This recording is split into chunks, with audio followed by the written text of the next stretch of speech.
Next, I'd love to bring up the Los Angeles community. They are going to highlight some of the work that they've been doing, and we're just so delighted that they're here. Thank you.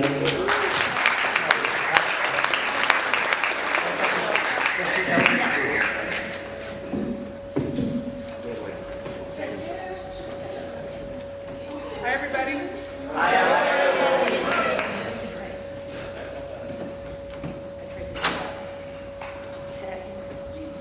Good morning. Okay, great, thank you. I'm just taking a moment, taking in all your faces. This is so awesome. So I'm really honored to speak to you today. You're all some of the most amazing people, and collectively, you're all my inspiration. You feed me in this event, and Megs and Marion and the whole crew that helped put this on. I cannot thank you enough.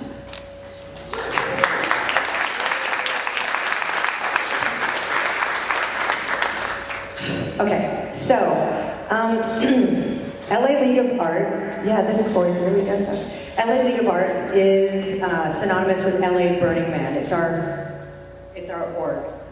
Our mission statement is Lala fosters community by helping facilitate the creative process through public art, education, and events. So it kind of runs the gamut of everything that we could possibly think of doing. I want to start out by saying, as most of you are in this room as well, we are all volunteers. I know we have an org, it is an official 501c3, but we all do this out of the love of our heart. Some of us have full-time jobs, some of us don't. But we're all artists, and we all do it for the love of community. So, in 2009, with the founding of Lala, we took our 11 principles to a whole new level. Like we have 11. Gratitude. Yes, we added gratitude. They're written into our code of ethics. It governs our org and everything that we do. Every time we take on a project, we sit down with all of them and go, does it fulfill everything on the list? We build the bridges necessary for others to easily cross, joining as one, and so that we become greater Los Angeles. We stopped talking about us and them, and we started talking about us and we. We stopped talking about the default world, and we started calling it the extended playa. It's where we live 51 weeks out of the year. It's only 1 week that we're in the playa, well, for most, or second. Normal. It's open to the public for a week. So partnerships became the most important ingredient to our success. And we're overjoyed right now to share with you some of those partnership projects that we've completed, and to also share with you some of the projects that we're moving in the future. Oh, I have to do it this way. Okay. So the Burning Man film series we did starting in March of 2006. And we partnered with America's Cinematheque, which is a film restoration organization. And they do screenings at the Historical Egyptian Theater, at the Era Theater, and there's one in NoHo that they just took on, I believe, as well. And so once a month for 6 months, we showed a Burning Man documentary.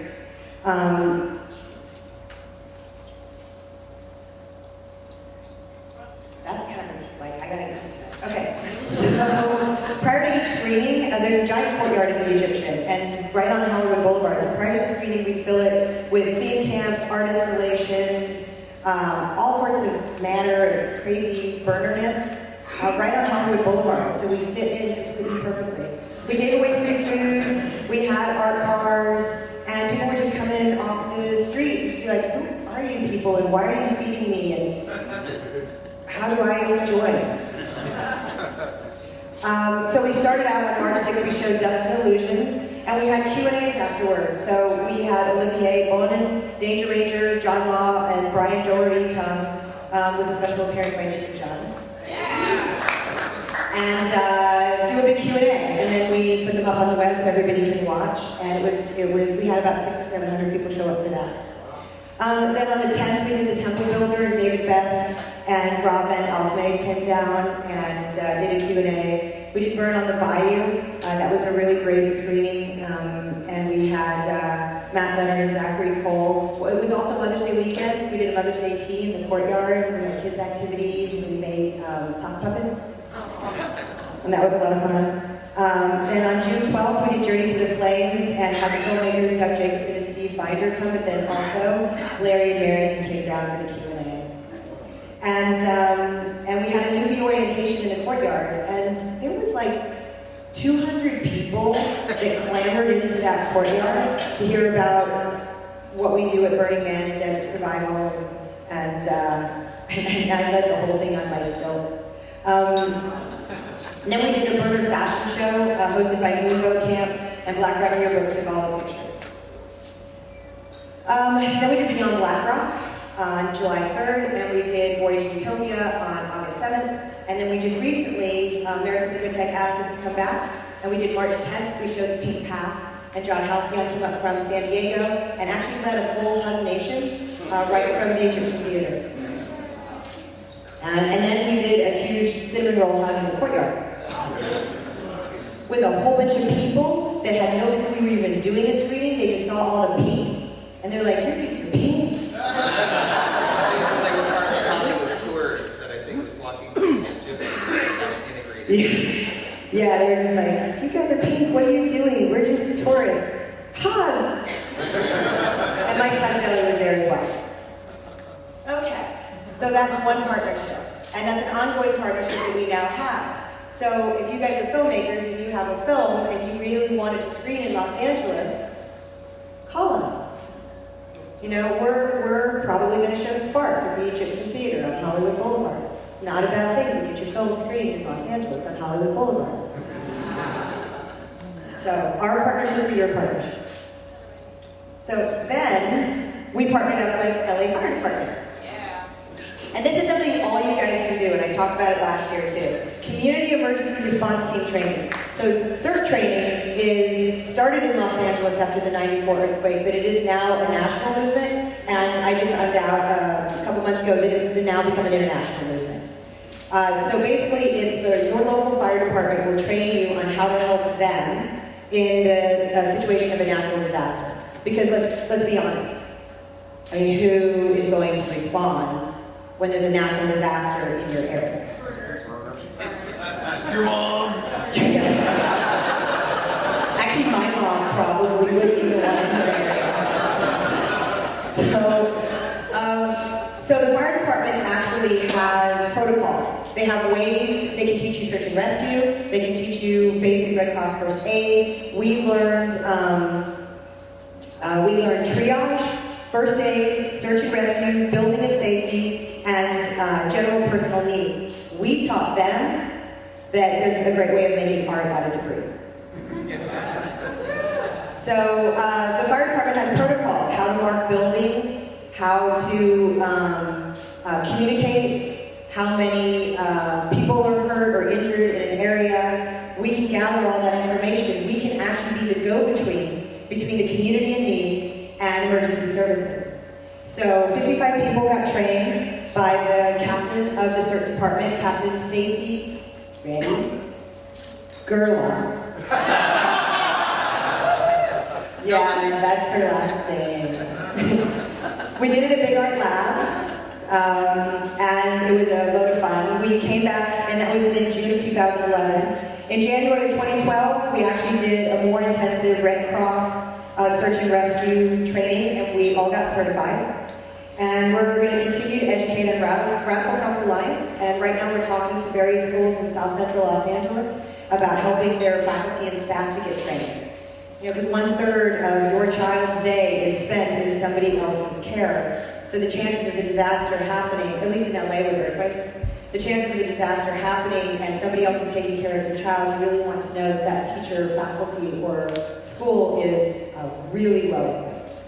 So we're going to help them with that. So,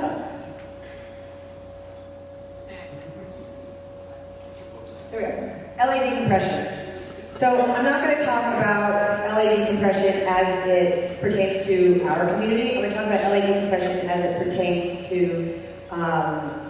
that's us and them. So I'm just going to talk about LA decompression. So this is our 10th year of LA decompression. impression. It's sponsored by California State Parks. They give us the park. We don't pay for a permit. That's our partnership with them. This is the 5th year of them waiving their permit fee. It's gotten bigger every year. We doubled in size this year. You guys all have the same similar story. It's just that we started with the bigger numbers, and then when we doubled, it was like, went from 4 to 8,000. But everybody that I talked to, all of you guys have had the same. We just doubled in size. We had 12 stages of scheduled music that ran for 18 hours. There were over 100 art installations and theme camps with over 1,800 volunteers. To make DCOM happen for 6,400 people, to make a total population of 8,200 for the 18-hour event. All the people who attended, more than half had never been to the playa. Most of them never will, and have never have any intent to go. This is their sum total Burning Man experience. And we have opposing gang members that volunteer for us every year, and they don't care. The park where we do the event is actually split amongst 2 gangs, Cypress Park and the Avenues. And when we do our event, they come and play together. And the only way I know that is because the police keep telling us, they're like, you don't get it. They're really good. So we have a complicated thing because we have park rangers and we have Black Rock Rangers. So we just call our Black Rock Rangers the khakis, and then their rangers are called rangers. It makes it easier for them. It makes it more complicated for us. So their park rangers say to us, we watch them, you know, we follow them, we make sure they don't cause any trouble, and then they put on dresses.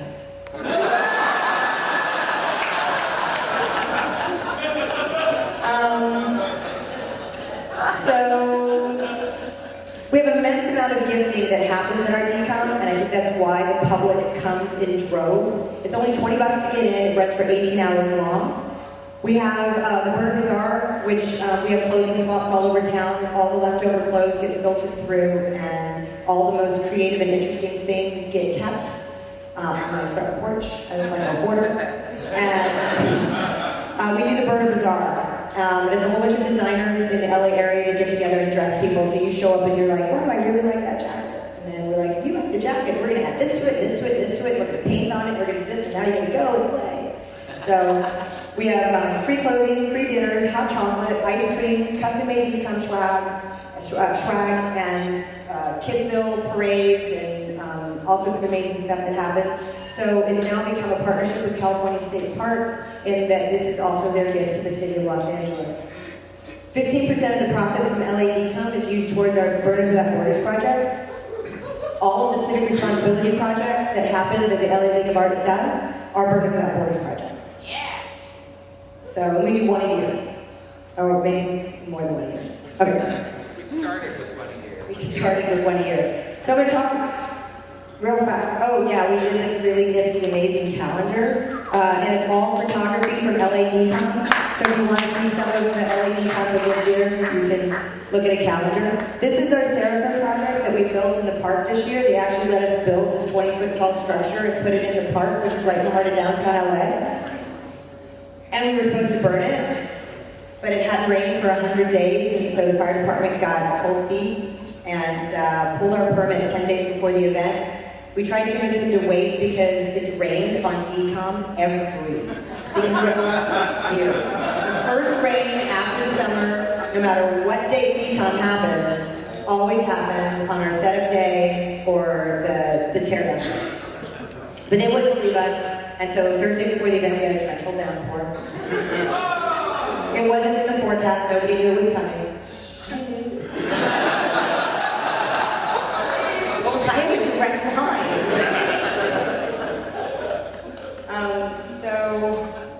The irony in all that was, as we were tearing down on Sunday, Dodger Stadium and Elysian Park had caught on fire. How did they do it? There was like this house fire, right up the way, and that's what they were worried about, us setting on fire, and there's like this whole other fire going on. We're the ones that made the 911 call. We didn't do it. Not my camera. So we had wait, I'm gonna need that page. So we had a lot of people come to the park. So we invited the entire city of Los Angeles to come to the park and write their hopes and dreams and inspirations and aspirations and memorials and whatever it is that's burning inside their heart. Like, we know this story, but they don't. Write it on a piece and we'll burn it for you. So we have the American Cancer Association, the Boys and Girls Club of Los Angeles, the LA Mission, which those drummers that you saw drumming, that was the most amazing thing ever. They're from the LA Mission. They're completely homeless guys that sit on the street and drum all day long. So we stuck them in the park to drum while the Boys and Girls Club were doing art. And it was like, oh, we love the drummers. They're awesome. And so for like that day, they were just part of the whole. They were us and we.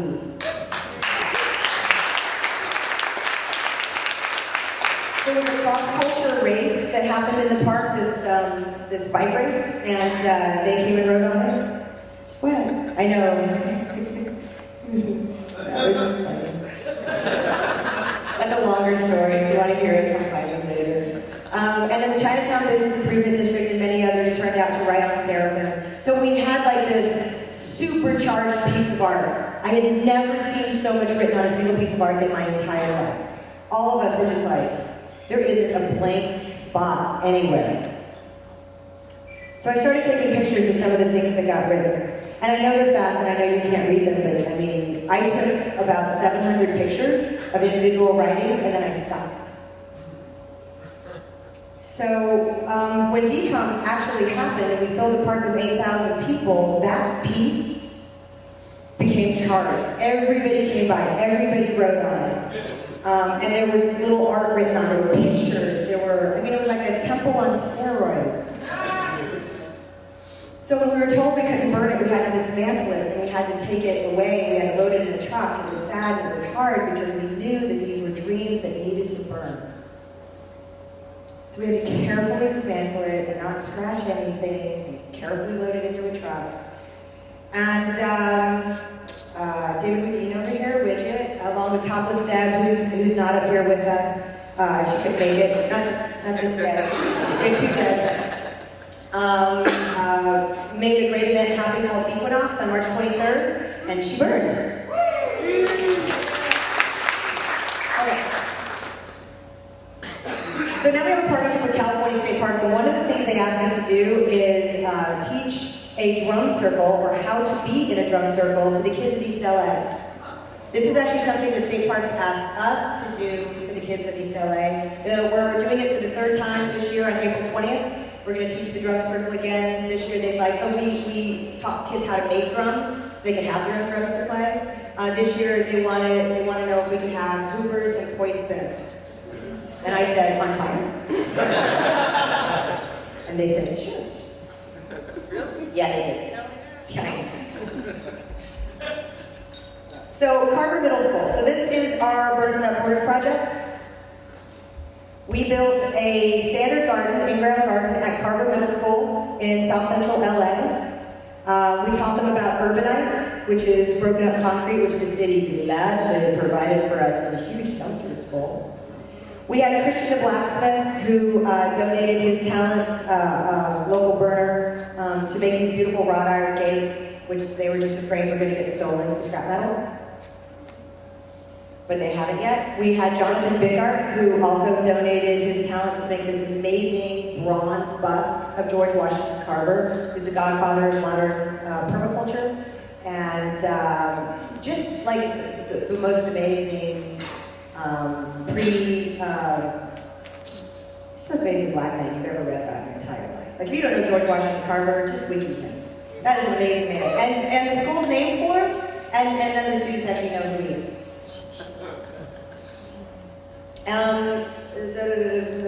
So we had these volunteer days. It took us 6 months to build, and we built partnerships out of it. So the Partnership for LA Schools, which is Mayor Villaraigosa, this is our mayor until November, it's his organization, and they fiscally sponsored us, and now that we don't need their fiscal sponsor anymore, they said that we want to partner with you. So the Partnership for LA Schools, the Mayor's Office, World Works, Birds Without Borders, we're all partners. The World Works team did amazing fundraising and raised $25,000 for the garden. The garden expands a little over an acre, and it grows food. And the kids eat it in their cafeteria. And they've also built a curriculum so that some of the elements of the garden can be taught in the classroom. But it hasn't been entirely successful. And I'll explain that in a little bit. So some of the other partnerships that came out of the Carver Garden were all the different groups that wanted to, there's a mayor in the room, all the different groups that wanted to do, to help out with the garden. So now we have partnerships with Whole Foods, Armstrong Garden Centers, Tree People, Service Masters, A&G Construction, SoCal Sanitation, and Land Images, as well as LA Unified School District, giving us somebody who is in charge of approving new curriculums. And Mayor Bailey. So it's all about building bridges and building your partnerships. It makes everything you want to do so much easier when you can make these partnerships a part of the whole. So we gave the gift of the garden, and by the way, this is the principal. She's the happiest woman on the planet. She was so happy. We got this amazing letter from the mayor's office. It was like the sweetest letter I've ever, like it wasn't a standard letter of like, thank you. It was like a really nice, advocates like the Carver Garden Alliance are the key to our education reform efforts because of you, because of how you can swiftly and effectively affect change. And that's not a standard letter. I thought that was just so sweet. So this is our garden.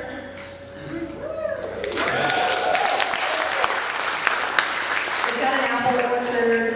It's got 20 apple trees. They're learning very interesting things. Like, we just had an incident in the school not that long ago where it's middle school, so 12, 13, 14, and 15-year-olds, and one of the boys pulled off an apple off the tree and threw it at somebody, hit him in the nose, and I think there was a broken nose, and they were like, oh, we have to cut down the apple trees. That makes logical sense. And I was like, no, you don't cut down the apple trees, you educate why that apple has value. Why you can't throw that apple because it has value. It's food, it's a learning lesson, it's a participatory element. It's part of the greater good of the whole and the gift that we gave, and you don't just throw it away in somebody's face. And the message was delivered, and they're not going to cut down the apple trees.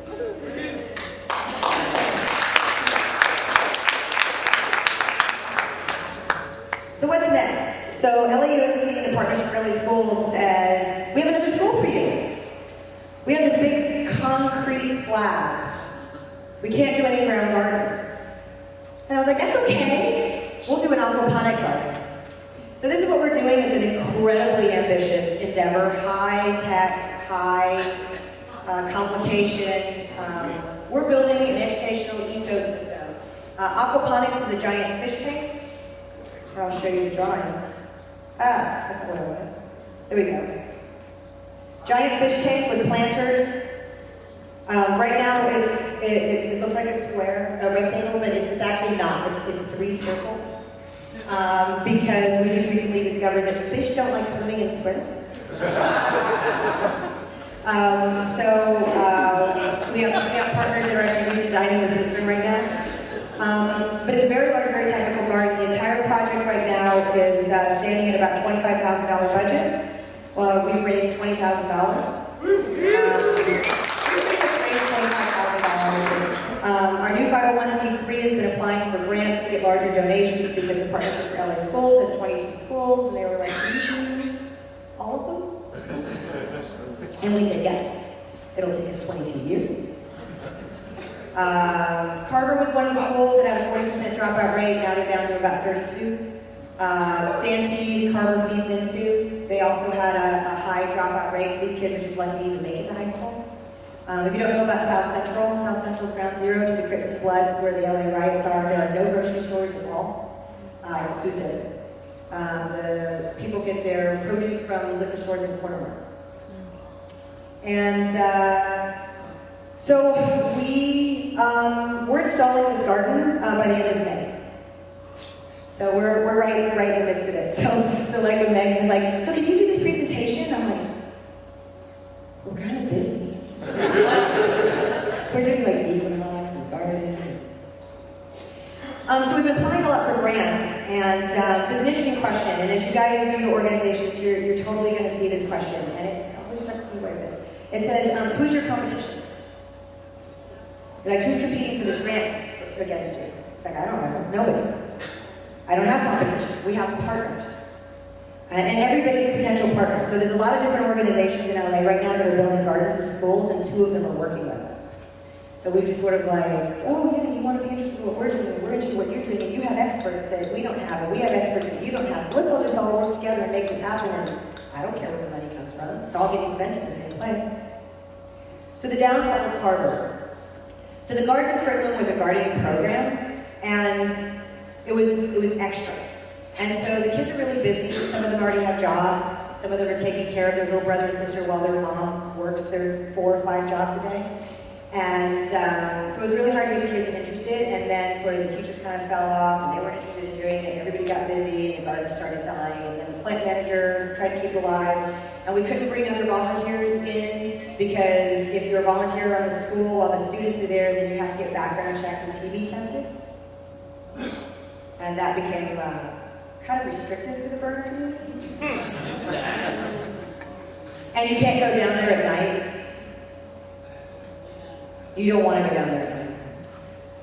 So, what we decided to do with Santee is we are going to host at Santee the first ever symposium of teachers and aquaponic and permaculture experts. It's happening the first week in August, where the teachers can sit down with the experts and say, we know what we need to teach for the standardized tests. You, at one point in time, went through school, took this all the way up, and came up with the math that gets applied. How do we make it practical? And so we're going to build the first ever aquaponic, fully integrated curriculum, and it will be approved at LA Unified for LA Unified School Districts, which is the 2nd largest school district in the nation, next to New York. And then we're going to open source the entire thing, so that absolutely everybody, all of you, and anybody everywhere in the world can take the curriculum and run with it.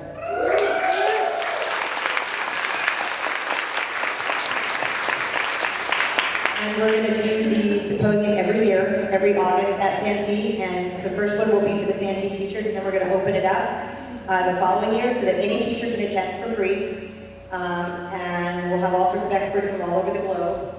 Some of our partners that are working with us, we have the UCLA Anderson School of Business, we have the USC Bio School Bioengineering grad program, and the Wright Institute that are working on the design for the garden. They're actually working on it right now, today, as I'm talking. And then we also have Jet Propulsion Laboratories, which are also doing a ton of research right now on colonization and aquaponics. And so that's how we found out fish like swimming in circles instead of in squares. Thank you, JPL and NASA. We figured that one out. But one of the most amazing things that the students are going to learn is that I got too close to Debbie, didn't I? Yeah, because you have a microphone too. I don't mind. And the most amazing thing that they're going to learn is that they're eating the fish in the tank, and they're eating the food that grows out of the garden. So if they throw something in that tank that's toxic, they're going to see the direct correlation. And they're going to learn about pH. They're going to learn all sorts of amazing stuff.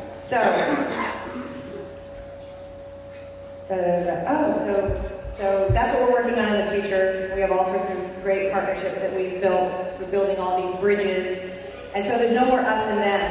It's just us and we. And so last night, where is it? Last night we came up with an amazing idea of building yet another bridge. So Los Angeles is going to adopt, Los Angeles is going to adopt a region. We are adopting South Korea.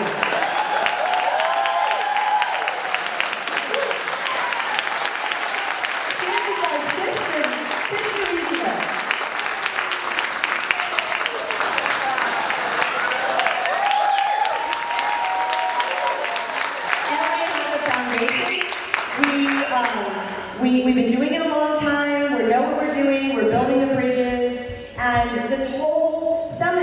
been about the smaller regions and the larger regions, and we need to help, and we have experience, and they're just figuring it out, and we just like, but we're going to adopt him.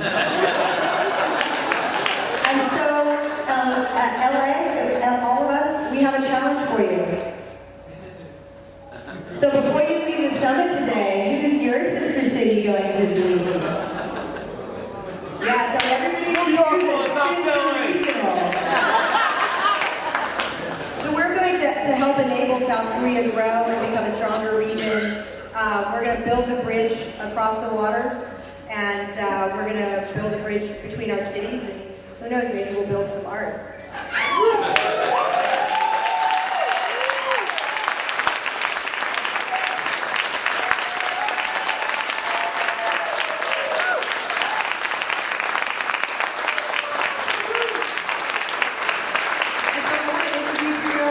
It's amazing. I'm the most blessed regional, by the way. I just want to let you know. The most amazing team in the world. We have Widget, who's on the board of directors of the LA League of Arts, as well as one of the regionals, and is our treasurer on the board. And we have Debbie Cable, who's our art coordinator, on the board of directors of the LA League of Arts. We have Platt, who is one of our communications team, and she and Gloria, who's our other new regional. We have 4 new regionals in January. They run the newsletter that goes out weekly that tells everybody on our list everything that's going on in LA every single week. I found my name on that the other day, and I didn't submit for it. I'm painting on Thursday. You guys know about it. I haven't told it. Okay. So Esquire is on our board of directors. And we have Johnny Angel, one of our new regionals. And we sort of have a divide and conquer mentality where we all sort of take on departments and we support each other, but we also give each other leadership freedom to go and run with what we do. Oh, and Johnny actually told me this morning that he figured out what he's taking over, and he's going to be in charge of the filming, the profiles in the dust, right? Awesome.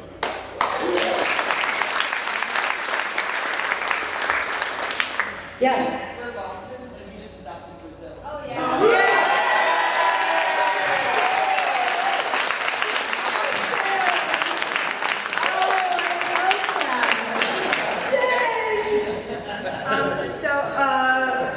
Widget, did you want to say a little something? Yeah, a lot of you see me in a variety of hats, and of course some of you were actually wearing Larry's hat yesterday. You know, we as community leaders, RCs, we wear a lot of hats, and I discovered that I wore a lot of hats during the Seraphim project. It started out as a Los Angeles core project, and then morphed into something much greater than just core project. It was an opportunity for us to reach out to our greater Los Angeles community, be radically inclusive, and bring these people into our hearts. And it was very moving for me. On Maya, I read each and every one of the palette slats that we lovingly disassembled and put them up. And it was a moving experience for me. And I wanted to share that experience with all of Los Angeles. So we got together as a board. We talked about it immediately after our Playa experience, and we decided we've got a set of plans, we can build this again. We approved the budget, we got it built, and we did it in record time. Where the core project, it took us months. We whipped the next iteration out in 4 weeks. So that in and of itself was really amazing. We had some amazing volunteers, and we started pulling volunteers in from outside the Burning Man community. I've said before, you don't have to go to Burning Man to be a burner. Absolutely. You can be a burner, you can put on those hats. I had the designer hat when I started with Seraphim, and then the lead hat. And some of you see me in Ranger hat, and some of you see me in a variety of hats. But yes, we have that opportunity. We can change the world incrementally by putting on different hats and trying out different skills and learning new things. And I'm blessed that I have two of the artists who actually completed it. Angels, would you please stand up, Noel? Hey, Noah.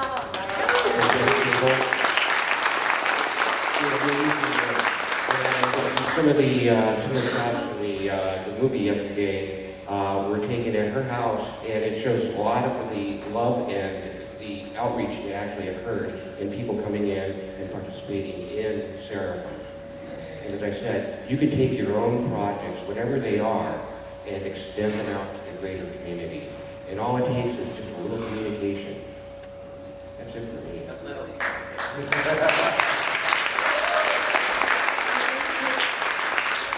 Debbie Cable's been in charge of our art outreach, and I'm going to let her talk a little bit about. So like I said, we're dividing and conquering, so like I actually don't know completely what Bridget's up to or what Debbie's up to. Like they just go and do and we support.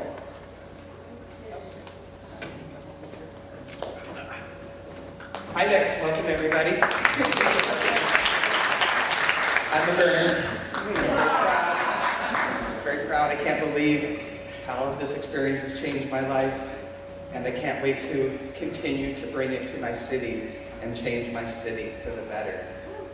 Like I mentioned yesterday, our city is the politics are a little broken, and in seeing this room, I'm so inspired by each and every one of you.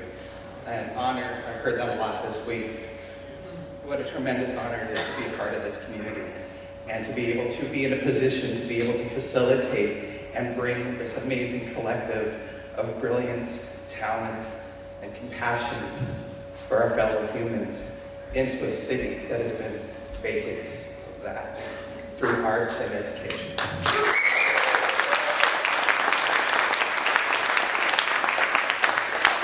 So some of the projects I've been working on, I've done a little research, and Art of Elysium is one of the main projects I'm going to be bringing to the fold in the Berner community. And Art of Elysium takes artists, makeup artists, musicians, hairstylists, and goes into the hospitals in our local community through art therapy, helping children heal, and being able to bring the Berner community. Imagine bringing the Berner community into the hospitals to help these kids get better, healthy, through the love and the passion that we feel so much more in our community. And there's a chapter in LA, and there's a chapter in New York City, and being able to bring arts education, our fun, our costumes, our passion, our liveliness and vibrance into help people in real need of it. And it can be done in absolutely every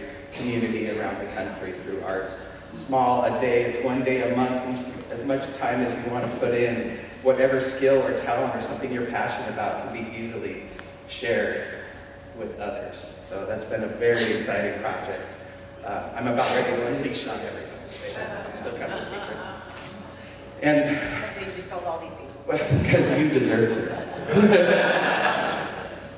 And in this, I've talked with the city leaders. I'm like, we need places to put art in downtown LA. Art is severely devoid. They've been broke for months or years, actually.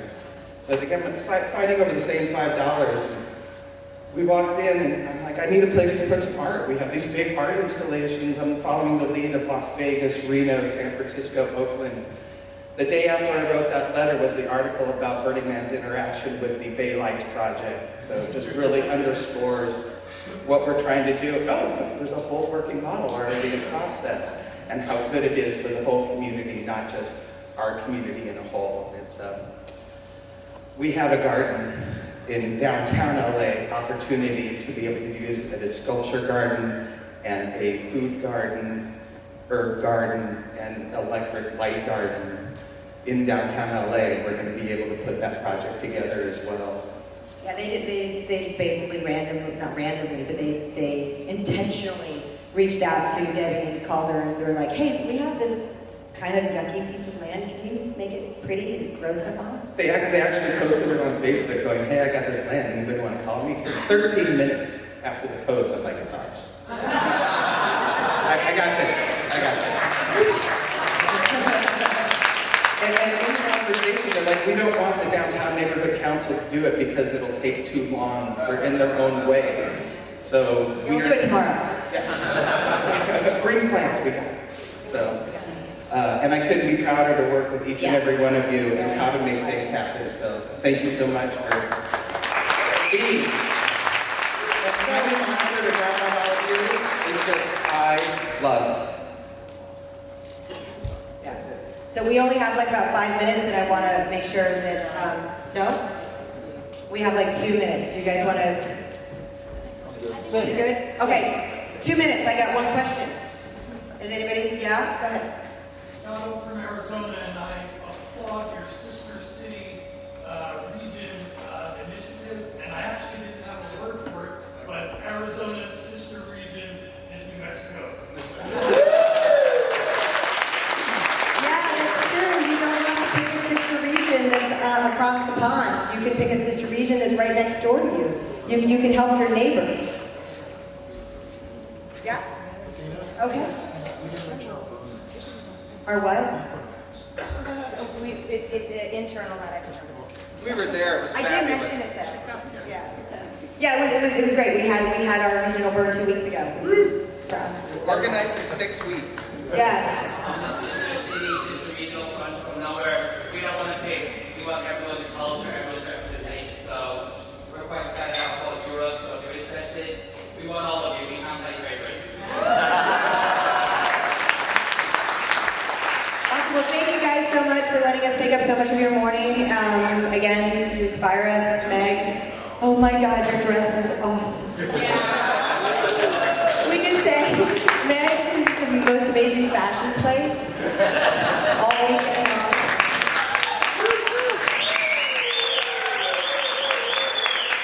Thank you, LA. You guys are rocking it. How about that presentation? If anybody wants to know about our garden project, I actually printed out one sheets. So just come see me, or I'll leave them on the corner of the stage, and you guys can just come get the one sheets. Fantastic. I think some key takeaways that I captured from that is as you're designing your plans for your core project, perhaps your other Burning Man art or community projects, think about ways that you can reach out to other groups and involve them. It could be them putting a small design on the project, but at least you're using that as a platform and to start a dialogue with other folks within your wider communities. Think about opportunities for that. Love the concept of the sister cities. I think that that's just an amazing concept. So today, definitely think about what group you might want to partner up with. And as part of our wrap up, today we're going to